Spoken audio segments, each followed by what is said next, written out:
You're good now. Okay, thank you very much. So I'd like to welcome everybody here today. Today's webinar is for students interested in our master's program at University of Florida in our Herbert Wertheim College of Engineering. We have students from all over that are joining us today, some from across the state of Florida, different universities, a few of our own undergraduates that are here that are looking at master's programs. We have students from other states throughout the United States, and then we have students joining us from some countries throughout the world. So I apologize for the time zone differences, but it's hard to find one time that appeals for all students in all areas. So today we're recording this presentation, and Ashley will post the recording and the slides after it's over. That will either be done later today or tomorrow. And at the end of the slides, we have the link of where those will be posted. So do not feel like you have to write all of this information down. I think we also put that link in the email that you all received to sign up and to attend this webinar. So we have several of our graduate students that are joining us today, some of our administration and some of our staff, our graduate staff across departments who are very involved in the master's admission decisions. So we're going to start off today with some introductions, and then we're going to go through a series of slides. And then for your questions that you have, you can put your questions in the Q&A as we're going along. So after we've introduced ourselves, if there's a specific person you'd like to answer your question or from a specific department, then feel free to put that in the Q&A and then they'll answer it. Or if it's a general question that you'd like several people's taken to answer, then we can do that as well. And then at the end of this hour, if there's still more questions in the Q&A, then we will read some of those questions aloud and several of us will answer those for you. So let's start the slides up here, which will begin our introductions.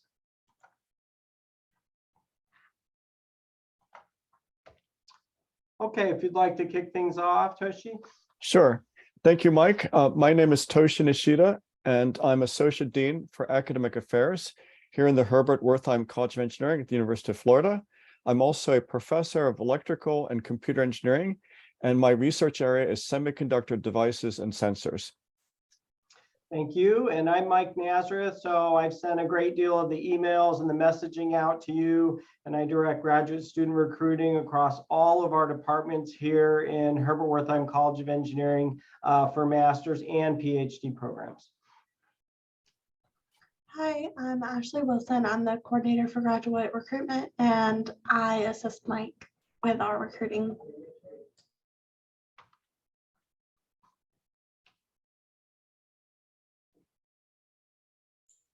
I'm Christina Sapp, sorry about that. And I work for the CISE department. I do the graduate admissions. Hi, my name is Julissa Nunez. I work in the electrical and computer engineering department, and I'm the admissions officer for the department. Was Sumant able to make it? Did you see Ashley?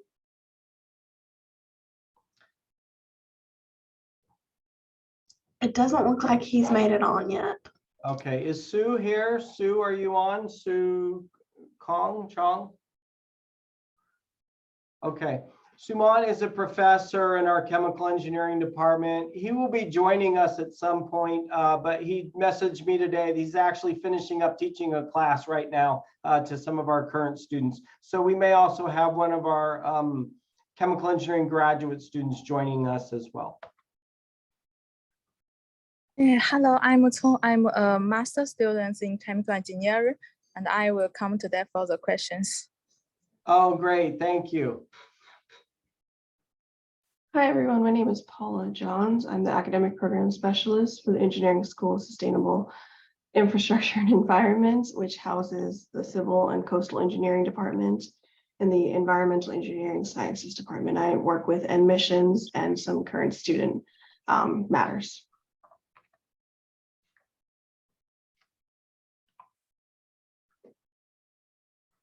Is Megan here? Okay, maybe she'll be joining us today. Hi, everyone. My name is Ade, and I'm with Material Science and Engineering and also Nuclear Engineering Program. I'm an academic advisor, and also I do graduate admissions. Happy to answer any questions that you have. Okay, and we have some current master's students today. Yeah, I'm Kathleen. I'm a master's student in agriculture and biological engineering with a focus in the supply chain infrastructure, and I'm happy to be here to answer any questions that you guys might have. Hi, I'm Nathan. I'm a new PhD/master's student here at UF, and I also did my undergrad here, so I can answer whatever kind. I've been here for a little while, so I can answer any kind of questions about the area that you might have. Okay, great, thank you. So we're going to start now with slides on a variety of information. So again, we will have the slides and recordings posted to the website, so don't feel like you have to write everything down. And if you have questions as we're going along in general, or for any of the individuals that introduce themselves, then please put those in the Q&A, and all of our panelists can answer questions throughout this presentation as we're going. So we'll start off now with a few slides about UF and engineering from our Associate Dean Toshi Nishida. Thank you, Mike. So I'd like to first begin with some facts and figures for the University of Florida.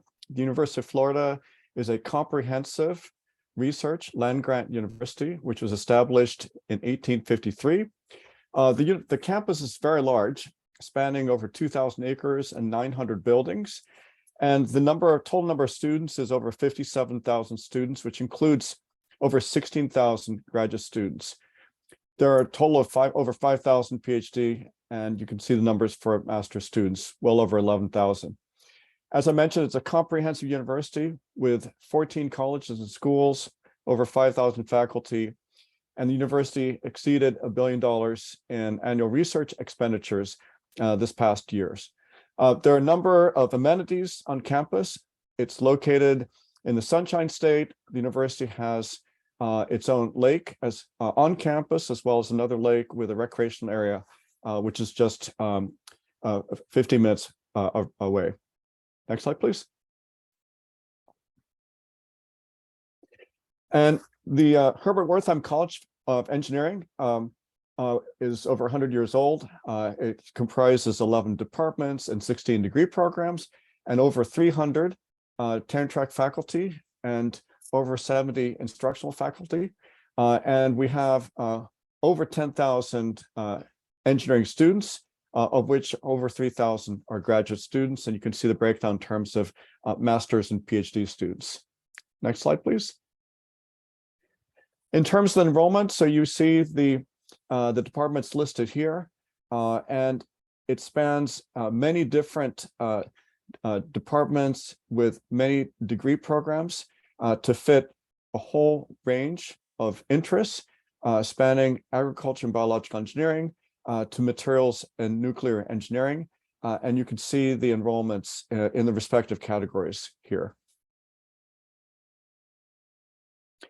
In terms of rankings, the University of Florida has risen to now tied for number 5 in the 2023 U.S. News and World Report, and number 5 as the best national public university.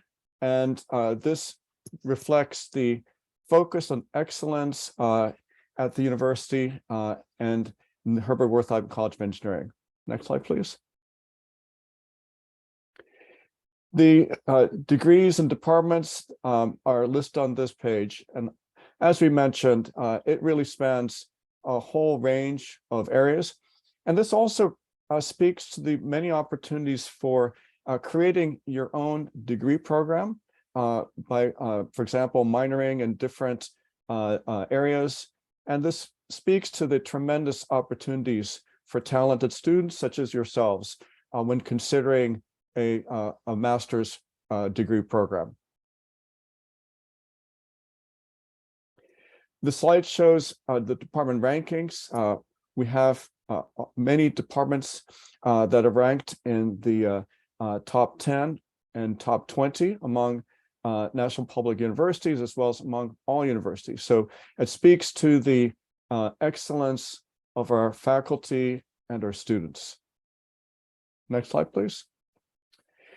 The university, as I mentioned, is a comprehensive university, and our College of Engineering has over 60 buildings, and this number is increasing, which is why this number now is obsolete, with over 1 million gross square feet of facilities. And this provides outstanding research facilities and outstanding teaching classrooms for our graduate students and our undergraduate students. Next slide, please. So that number 60 was obsolete on the previous slide because since then we've added the 61st building, which is the Herbert Wertheim Laboratory for Engineering Excellence, which opened in fall of 2020. And it comprises a state-of-the-art biotech lab, prototyping labs, global teleconferencing lab, as well as innovative collaboration spaces and classrooms and many cubicles for our graduate students. And we'll be talking about the 62nd building soon, and this is related to a major initiative that the University of Florida is leading, which is in the area of artificial intelligence. It is highlighted with a partnership with NVIDIA, and UF now houses the fastest AI supercomputer in higher education. And for those of you who are interested in the technical details, they're listed here. And speaking of the 62nd building, this is a building that's currently being constructed as we speak, which with an expected completion date of next year. And it will be the home of the AI University with headquarters for the Computer and Information Sciences and Engineering Department, as well as the Electrical and Computer Engineering Department. It will be highly experiential. This is an area that our College of Engineering truly excels in, which is experiential learning, with many student design teams leading in national and international competitions. It will include hands-on labs for VR, AI, cybersecurity, IoT, as well as GPUs. And the picture at the top right is a rendering of the building when it's completed, and the picture in the bottom right, I think, is a pretty close to latest picture that's showing the view of the building. So it's my pleasure to describe the many excellent facets of the Herbert Wertheim College of Engineering. We hope that you join the next class of our graduate students, and we have outstanding graduate advisors, staff, faculty, and students for you to talk to and answer any question you have. So again, thank you very much for attending this webinar.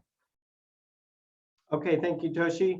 And yes, that is a picture from the live feed actually of this morning. So you can see we are making tremendous progress on this project. And it wouldn't surprise me if we completed this ahead of time, but we will certainly complete this on time at the very least. Okay, so another area that is very important to us at University of Florida is the diversity of our students.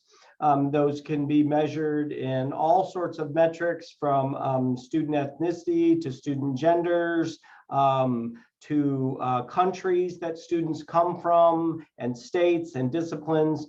This is one metric, this particular website that I've used for many, many years now. We rank very well in the top 10 to top 20 every year for diverse students. So you can certainly check this out for yourself. You can put in specific majors, specific degrees, and it will rank institutions by the number of students that have actually graduated each year whose degrees have been conferred. So we're proud that University of Florida ranks highly in these areas. So I know some of the students online today are international students. They're coming from other countries.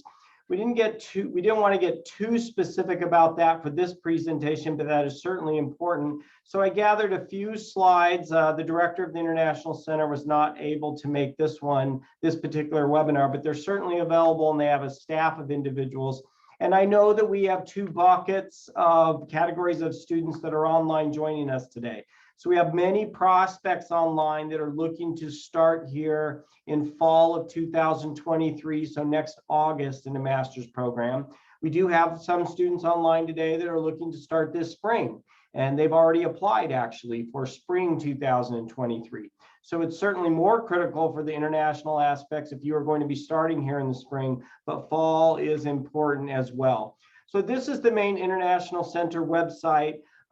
They have different staff that advise the students based on their last name, their surname, and I'll put that chart up at the end. So if you're going to be needing a visa in all these different areas, all of this is covered on their website, and we can put you in touch with individuals.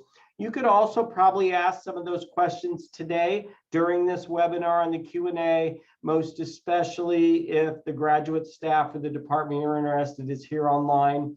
All of our graduate staff work a great deal with international students and become a little bit of experts in themselves with the volume that we see from students all over the country. But you will have to have financial backing and documents that show that. These are the costs that they've projected for 2023 in order to obtain the visas, and some of the highlights of the I-20 process. That certainly has to be backed up a few months prior to the start of the term that you're enrolling, so that you can get that document and you can meet with the appropriate agencies in your country as well. So you'll have to meet with your embassy. SEVIS is a big part of this now for rules and regulations. And then there's additional rules for arriving in Gainesville. But again, we have onboarding for all of our international students with the International Center and lots of individuals to help you through this every step of the way. There are mandatory check-in processes. Those are some of the critical dates and deadlines for the fall term. If you're coming for the spring, then those are upon us right now as we're in November and into December, because the spring term usually starts that first week of January. There's also some rules and requirements for international students once they're here, as far as minimum number of classes and credits that they need to be in, whether they can work, if they wanted to have a separate job on campus or off campus. Some like to stay after for OPT, CPT, etc. So we can certainly cover all those areas for you. So these are the particular advisors. They have it on this page. They have everything broken down. When I looked at this page 2 days ago, this is what I saw. I saw 5 specific International Center advisors. And if your last name, your surname starts with that letter of the alphabet, then these individuals would work with you. There's typically at least 6 advisors. I think there's 1 that's in transition or they're hiring a new one. So they've divided up W through Z and just added on to these other 5 individuals. So stay in touch with those. If you're an international student, you can also ask those questions to our graduate staff that are here today. So we're talking about the master's degree, and I know we want to get quickly here to admission so you can know all about what it takes for admission and you can hear from all of our departments. We have a couple flavors of the master's degree. Many of the students come here on campus. They want to be in Gainesville for the master's program. The average is 1.5 to 2 years, so 4 full-time semesters, what most students do. If you're currently an undergraduate here, there's programs where you can get the bachelor's and the master's combined within 5 years, and your department grad staff can certainly help you with that. So the 2 tracks in the master's for those that come on campus, one is you're just taking courses to become more of an expert in a specific field and get more technical knowledge and expertise. And that's a terminal degree. You come, you finish the courses, you receive the degree, and then those students go on mostly for employment, job employment elsewhere. The other track is if you think you may want to stay for the PhD. If that's the track you're in, then you would probably have a thesis at the end, and you would need to be doing some kind of research along the way and trying to work with some of the professors. So in addition to taking the courses. So those are the two, they're both the same amount of time. And then the third one is those that do not come to campus. They do not come to Gainesville. That's called EDGE. That's our online distance learning. You take the same courses. The courses are recorded. You can take them live while the other students are taking them. They also post the recordings each day, so you could watch them online if you had a job or you were working. But you would do those in another location, another state or another country. Each department here decides if they're participating in EDGE. So we do not have a blanket rule where all of our departments participate in online distance learning. Some do, some do not, and that can change each year. So you want to get with the graduate staff. There's also an EDGE website that would list those that are participating right now. So for master's admission, this is the high end, and then I'm going to let each of our department grad staff talk. So this is the exact numbers. I pulled all of these. This is for fall 2022. So all the new master's students that started here in any department in engineering or computer science here at University of Florida, we had 4,388 applications total. If we went back for the last 5 years, I would say we would be closer to 5,000. So COVID changed some things. So we were a little down last year. We're still in some impact for that, especially for international students. We admitted almost 2,000 students. That number has been between 2,000 and 2,500 students in the last 5 years. We are always in this 40 to 45% range that are admitted. I don't think we usually cross the 50% barrier. We may in some departments and not in others. And we enrolled 804 new master students in our Herbert Wertheim College of Engineering. I've seen that as high as 950. I've seen it a little lower in the 600 and the 700, but the goal is usually to be in this 800 to 900 range for new master students. The cumulative GPA is a 3.49, almost a 3.5. I see students from a 3.0 plus. This GPA is a little more challenging and misleading because international students from different countries have all sorts of different grading scales that don't necessarily translate straight to the American 4.0 GPA scale. That was the GRE for those that started this fall, but we've been waiving the GRE over several years now on and off for departments, so that's not really necessarily across all students. And then there are some other scores needed for English proficiency for the international students.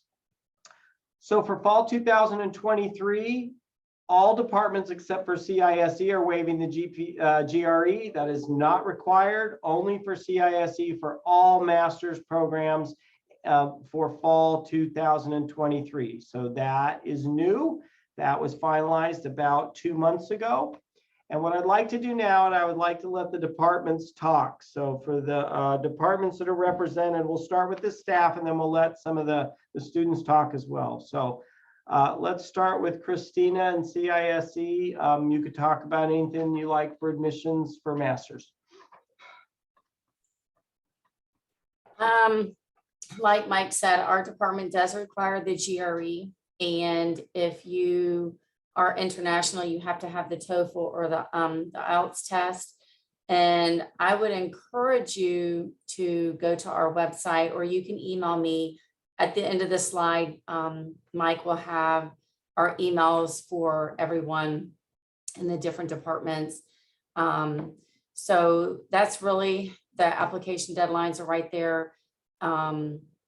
We're gonna start cranking out decisions, hopefully February or March for fall of 2023. So make sure that you get your applications, and we do have the highest application rate. So we'll be starting them soon. So if you have any questions, please feel free to reach out to me. I'll be more than happy to answer any questions that you may have. Okay, thank you. And Christina's there in the Q&A as well. Jalissa for ECE. Our requirements are right in line with what you have here, and we don't require the GRE. I had this come up a lot, so I wanted to say that We're only accepting the TOEFL or the IELTS for the English language test scores. We are not currently accepting Duolingo test scores. We do accept the TOEFL Home Edition. And for the IELTS, we only accept the IELTS academics. There's a recently one that's available for taking at home, and we're not accepting that one. I forget what the name is. I think it's the Indicator. We're not currently accepting the Indicator. We will begin reviewing master's applications probably in early January. We'll start with the PhD for December. And if you have any questions, you can feel free to reach out to me directly, and I'd be happy to help with anything. Thank you, Jalissa. Paula for SE, and definitely talk about, since you're one that offers application fee waiver, what those requirements are. Of course. So pretty much what you see here is what we require. I will say that our application deadline, we actually have a second one for the fall. The March 1st is for our international applicants, but June 1st is for our domestic applicants as well. So if you reach out to us, we'll definitely share that information to you if you ask. We do have an application fee waiver that we offer to all of our prospective students. So that's not on our website, but if you reach us at gradinfo@se.ufl.edu, which will be at the very end, so don't worry that I spoke too fast. We'll share that with you as well. Okay, thank you. Ade for materials and nuclear. Yes, hi. For us, yeah, we do not require the GRE as well. Our GPA, we require 3.0 and above. And also, we are currently reviewing applications for spring and fall terms. So if you are thinking about submitting your applications, we do have a rolling deadline for our master's program. However, we require that all applications be submitted at least 60 days prior to the start of the term you're applying for. So if you're looking at spring, we definitely encourage you to apply and submit your application as soon as possible so we have enough time to review your application and render a decision. But if you have other questions, specific questions about the program, feel free to reach out to me. We can answer any questions that you have. And also you can check out our website for additional information about the program. Thank you. Great, thank you. Is Megan here from MAE? Okay, so we'll let some of our students talk. So Nathaniel is a master's student in mechanical and aerospace engineering. So maybe you can give any points of advice for admissions for a prospective student.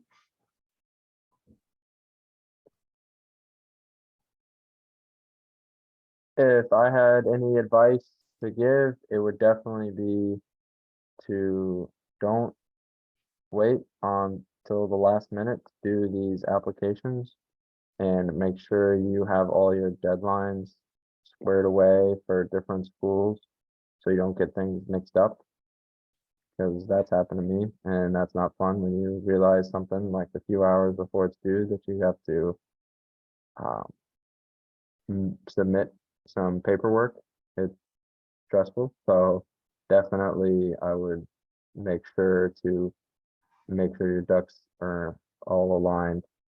I'm not sure if that was the advice that you were looking for, but that was something that I wish I was better at the time.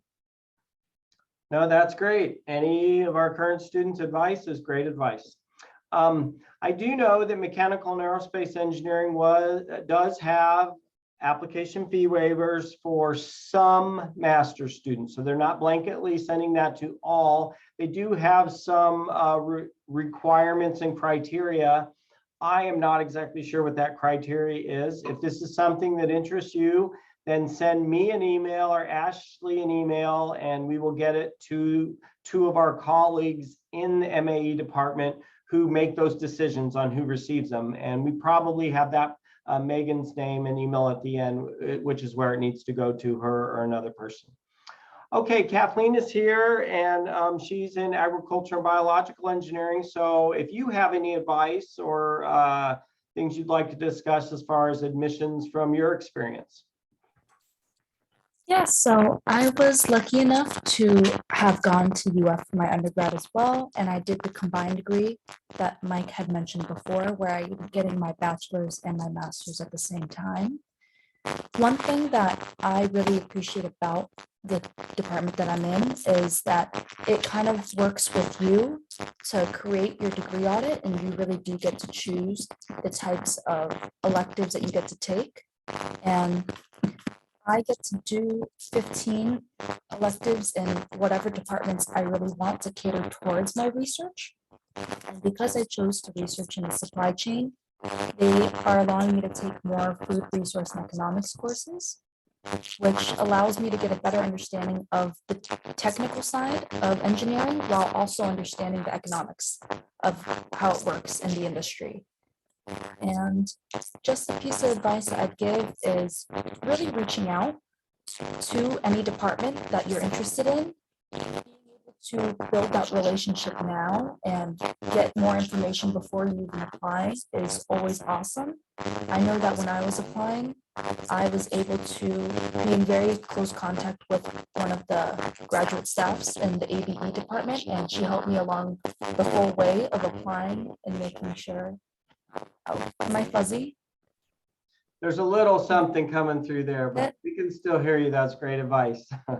Okay, and yeah, I worked very close with one of the graduate staffs, and I was admitted very late, but I was admitted, and it was awesome just being able to have that relationship and go into the department with having strong relationships with all my advisors. Okay, thank you. And Sue, for chemical engineering, do you have some advice?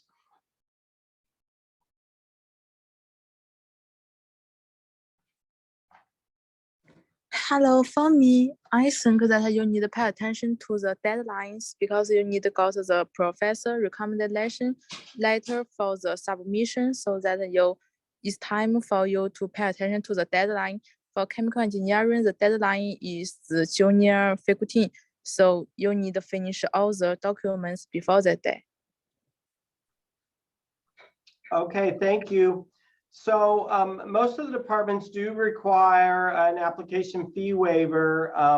So the good news for University of Florida is our fee is only $30. So it's if it's not the most economical application fee in the country, is certainly among the top. Many schools are $90, $100, well over $100. So ours is stayed at the same rate for probably about 10 years now. So it's not a big hit on the wallet for that. So that's good.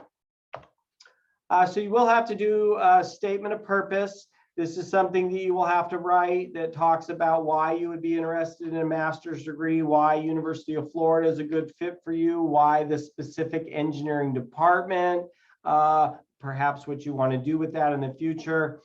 Try to keep this within the page limits. If it gives a page limit or a word limit, you really don't want to go over that because as you saw, we have thousands of applications. We're going to average 5,000 roughly applications plus or minus. That's a lot of reviewing from our graduate staff and our faculty members. So do keep it into those limits. You might have an option to do a personal essay, and this is really if there was anything else you'd like the admissions committee to know before they make that final decision. So if you've had some obstacles you've overcome, or there was one difficult semester that brought your grades down, or things like that, this does give you that chance. If there's some spaces left for some students, but not all, then this could certainly be a factor that could help any particular student out. A couple of our students mentioned letters of recommendation, and this is really important because these are typically written by faculty, and our faculty are the main ones that decide who's going to be admitted into our master's programs and our PhD programs. So think about who you would like to write these. And give them plenty of notice in advance. I think our graduate application, our CollegeNet application with our admissions office allows for up to 5 letters of recommendation, but we really are only looking for 3. So just because that says 5, we really want 3. That's the instructions probably from all of our departments, because again, they have lots to do. So think about some individuals that know you well. They don't all have to be from faculty. It's okay if one is from an internship or some relevant employment or things along those lines. So cost is important. I know everybody's looking at that. One thing we're very proud of is the state of Florida and University of Florida is very economical on cost compared to many other states in the US. In fact, these 10 universities right here that are listed, this is the top 10 public institutions. So when we talked about that we were ranked number 5 for national public universities, and then we stayed number 5 this year, this is all of those 10 schools in that top ranking. But University of Florida actually ranks as number 1 as being the most cost economical for the graduate student tuition and for Gainesville, Florida. So for the cost of living for our city. So that's an important factor as well, because you have costs to live in the city.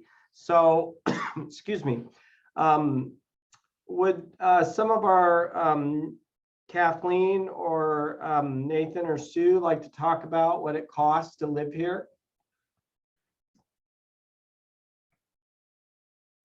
Yeah, I can start and say that I've lived here. This is my fourth year living in Gainesville now. I think, Kathleen, we're having trouble hearing you now.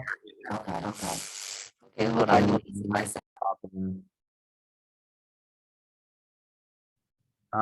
So this, I've lived in Gainesville for a while, and I have a lot of friends that live in other areas or go to other universities, and the cost of living is significantly less than any other school I've seen, and any other town I've seen. I'm very spoiled with my monthly rent and any kind of expenditures associated with cost of living. It's a blessing, and it's not a bad place to live either. That's why it's inexpensive. It's just the nature of the area. It's a very affordable place, and a lot of local restaurants and businesses that aren't wildly expensive, like in most other areas or schools. Okay, thank you. Sue, do you have some comments having moved here to Gainesville?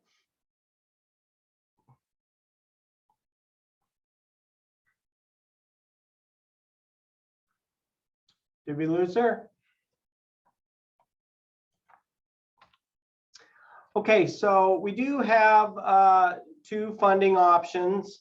One is the Academic Achievement Award that you've heard about. So if you are a non-Florida resident, if you are coming here from another state or another country, then this is a great award that we have for you. It is $4,500 off of your tuition to receive your master's degree. So the great thing about this is it's guaranteed.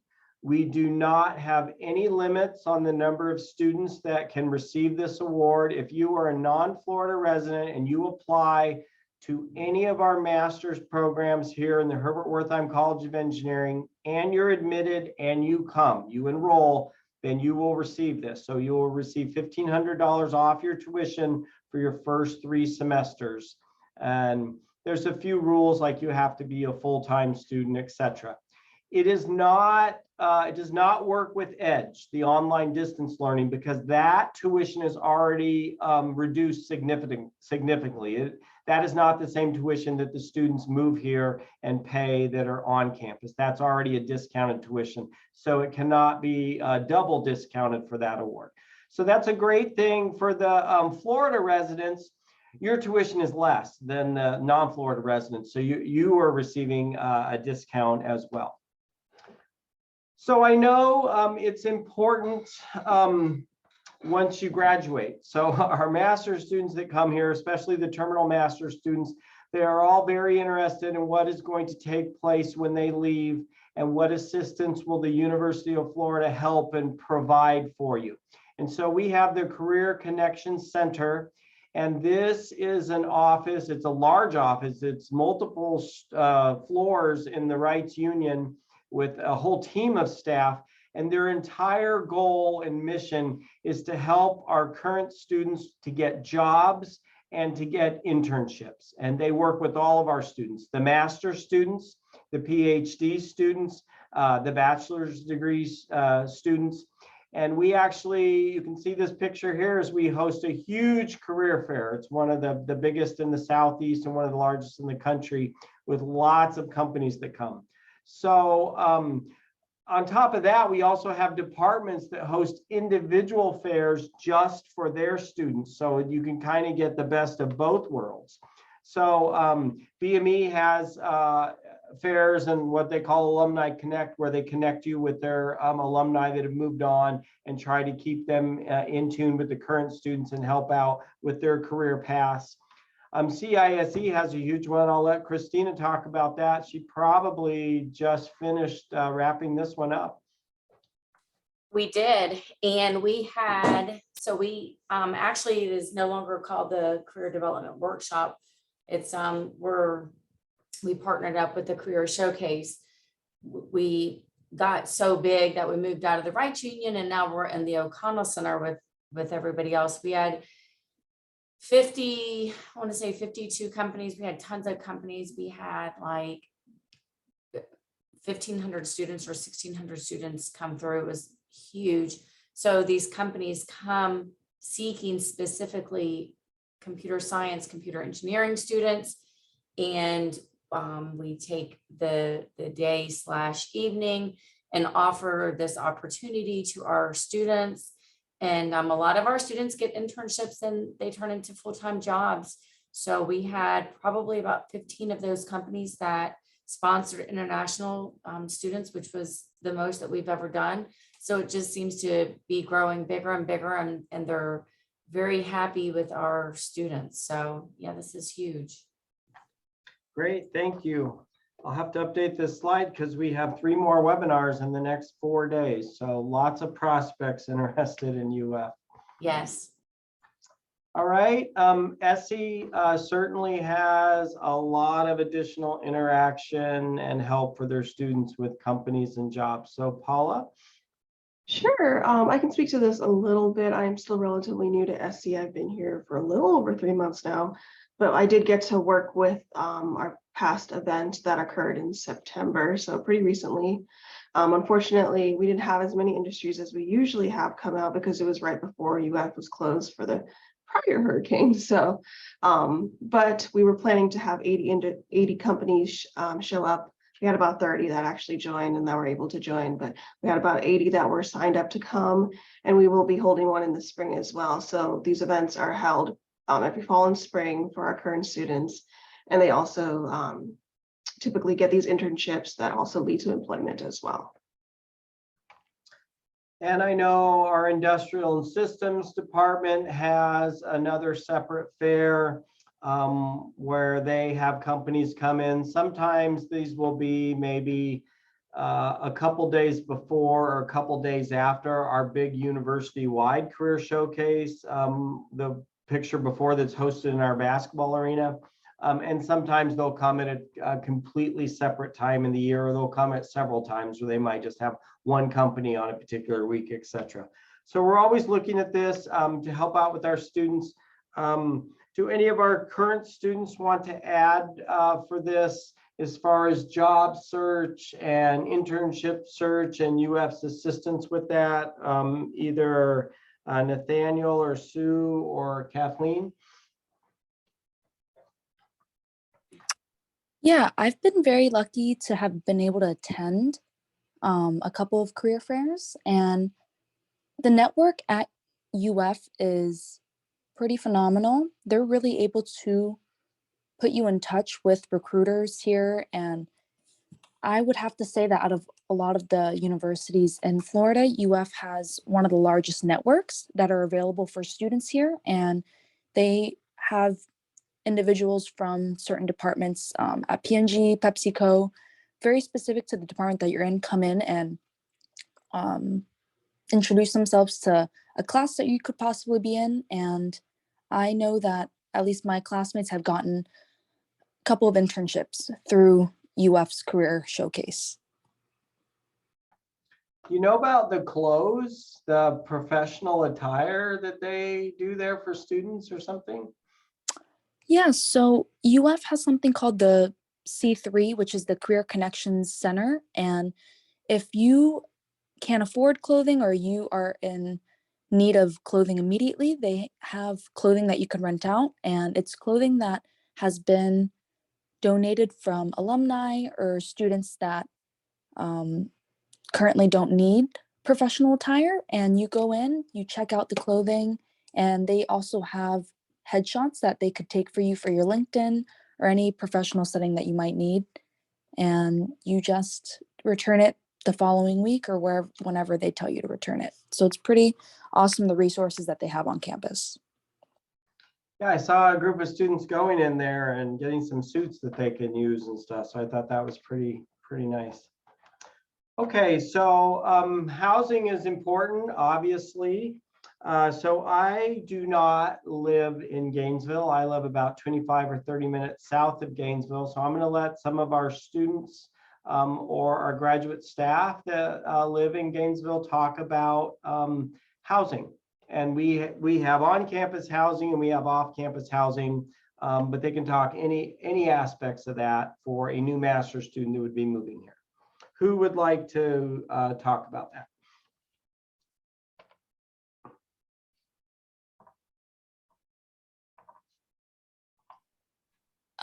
I will just speak a Can little you bit say on that that. one more time? They kind of cut out for me. Was that Nathaniel? Yep. Yeah. Yes, Oh, that was okay. me. We were gonna have some of our students talk about housing. So what it's like, costs, the places that graduate students live in Gainesville, you know, anything along those lines, on campus, off campus, etc.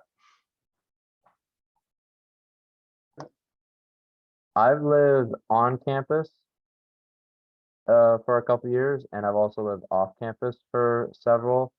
And whatever you're looking for in terms of if you want to be further away from campus and have more space to yourself and less roommates, less noise, there are many options for that. If you want to live near other students, then there are lots of apartment complexes that are filled with students that you can meet people in, but there's also lots of good housing options that are in the downtown areas if you would prefer to live near all the restaurants and nightlife activities that are hustle and bustling over there. You can also, there are lots of houses that you could rent that are just to the west of campus that are very, very affordable and close to campus if that is something you're interested in. So there really whatever your preferences might be, there are a few definitely options that fit that bill, and they're all very affordable. Yeah, I agree with Nate. I've been here for about 4 years now, and my housing has always been under $600, but there doesn't really seem to be a shortage of housing. And I've always been able to live in walking distance to campus, and it'll take me only about 10 minutes to walk to the most north end of campus, I guess, by the business school.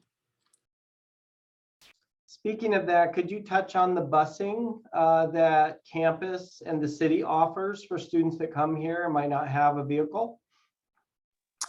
Yeah, so most students actually don't drive, and they have pretty good transportation with buses. I've only taken the bus so many times because I've always been able to walk, but there's stops everywhere always nearby. And the further you live off campus, the better the transportation usually is. And it's free for students with the UFID. And they're pretty accessible on the app, just being able to track it and understand what times they do come?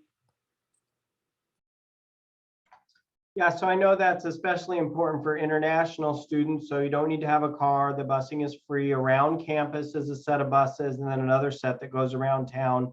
And then there's also coach buses that go to some of the bigger cities in Florida, like Orlando or Miami or Tampa or things like that. And I know they like to take advantage of that. So there's lots and lots of things to do. I like college football at Florida. That's the top. That's like the center of the universe here in Gainesville. That's the football stadium that holds almost 90,000 people. The bottom one is the basketball arena. So that houses men's and women's basketball games, women's volleyball games, the career showcase, etc. That basketball season actually just started a couple days ago. So that's exciting. So we have all kinds of things. These are the competitive sports where our students like to go and watch the games and have good support for the Florida Gators. And then there's also like non-competitive sports, like intramural sports. So if you just want to play for fun against some other students around campus, and we have all sorts of things that way. So this is a little bit about Gainesville. We're kind of centrally located. Maybe I can have a few others. We have just a few more minutes here if they want to talk about anything. Ade, I know you live here in Gainesville and you're big on food selections. Do you want to have any words of wisdom for prospects? Sure. Yeah, there's quite a bit of food selections depending on what your palates might be. A lot of local restaurants that you could explore if you move here.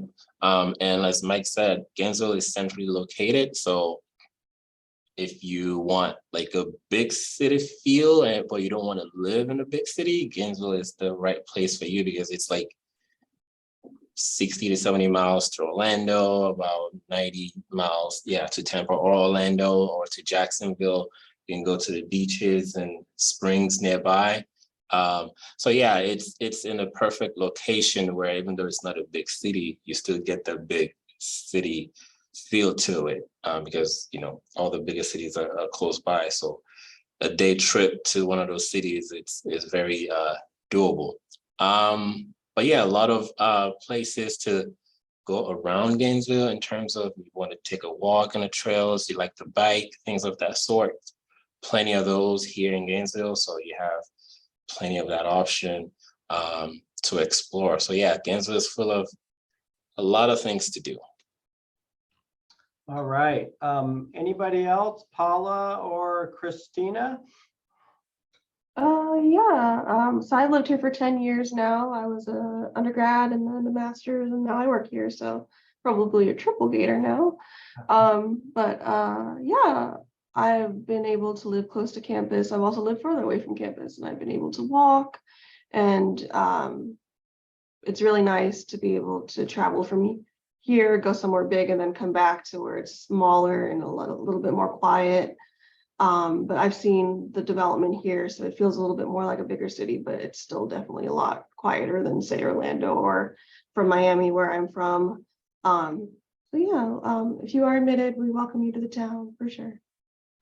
That's great. So you have the best of both worlds. So most of you should have received our master's offer by now, which talks about the Academic Achievement Award or online studies if you're looking for a program but not moving here to Gainesville or to Florida, and the break and the tuition stuff. So if you haven't accepted that and you think you're going to be applying for the fall, then that's the place to do that. That's just a short form.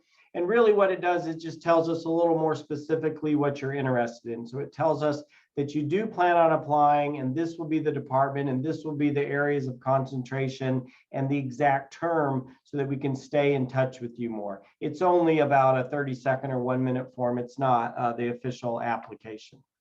So we will post the slides and the recordings at that gigantically long website address there. These will be out later, probably tomorrow. We're towards the end of the day now. If you have any questions or you missed that, you've got many emails, just shoot an email to me or shoot an email to Ashley and we'll make sure that you get that. These are all of the individuals across all of our departments. These are some of our key graduate staff that can answer all your questions on admissions, etc. That last one for material science, engineering, nuclear for Tahara, that email address also goes to a day, so we get to both of them. So we're almost out of time. Was there any questions, maybe Ashley or anyone that you saw in the Q&A that we should just kind of address here that have been asked a lot or confusing?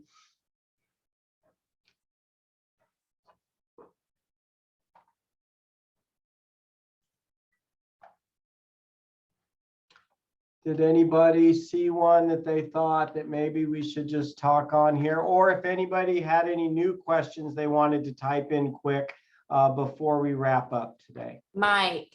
Yep. So I did, which we've been answering. I mean, everybody's been great popping on and answering the questions. Two things. One, the questions that you all are asking, unless you mention a specific department, you're going to have to reach out to that specific department because everybody has different rules. Here again, CISE is the only department that requires the GRE. There was a lot of questions about that. There were several questions, Mike, about which here again we have answered, but it is department specific about if they're wanting to get a master's and PhD, can they apply to both and how does that work? So here again, I know Jalissa answered it, I answered it. So here again, I would just say, reach out, our emails are on here, reach out to the departments that you're interested in, and we can all answer your questions on anything that you may have.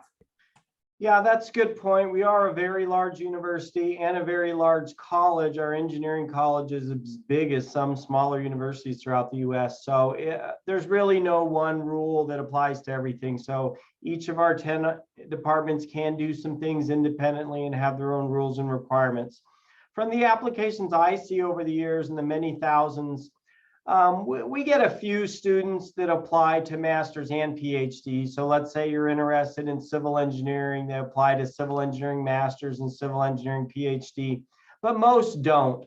The vast majority, 95+%, they pick one or the other and the department reviews them for that. But I do see that some departments at times, let's say you apply master's, but they think you look really good and they might be interested in you for PhD. So they may reach out to you and say, hey, I see you applied master's, but would you consider PhD? And vice versa. I see some that apply for PhD and maybe they don't get admitted for that because there's only so many slots for that with funding for each department. So the department may offer the student master's admission. But most would kind of pick one track or the other. I do see students apply to 2 departments. There's no rules against applying to 2 or 3. So you could apply to chemical engineering and to material science engineering. Those are 2 separate admission decisions. You could get admitted to both. You could get admitted to one or the other, and then you would decide which one you would want to accept. The acceptance deadline is April 15th. So most students let us know if they're coming by April 15th. If there's lots and lots of applications and we couldn't get to them all until late in the spring, then we would extend your deadline. You would have until May 1st or May 15th, or at least 2 weeks to get back to us, especially SE has a June deadline. So you would have options into the summer. I will say that we are working on fall admissions now, so we're trying to get that done sooner than later. But we will reach out if we see your application. Yeah, so that's another good point. The application doesn't turn off. So even for all these deadlines you saw up here today, if a deadline is December 5th or April 15th or February 1st, the application still stays open after that. But the general rule is the sooner you apply, the sooner you can hear back. So if you wait much longer till March, April, May to apply, it's going to take longer for you to hear back. So I always recommend students apply earlier and really before the end of this year. So before the Christmas break is kind of a good time. If you need into January and your department allows it or later, you can certainly do that, but then it will take a little bit longer. So Okay, well, that's all the time we have. I think this has been great. I think this has been really productive. I know all of you have choices. You're all talented students, and you have choices as to which schools you're going to pick, which schools you're going to apply to, and ultimately where you enroll. So we're happy that University of Florida is in your list and that it's one of your top choices. So stay in touch with anybody and everybody on today's program and those that were listed, and we're all pretty good about getting back to all of the students. We wish you well. We will have these slides and recordings out by tomorrow, and we hope to see all of you here in the future at University of Florida. Bye. Bye.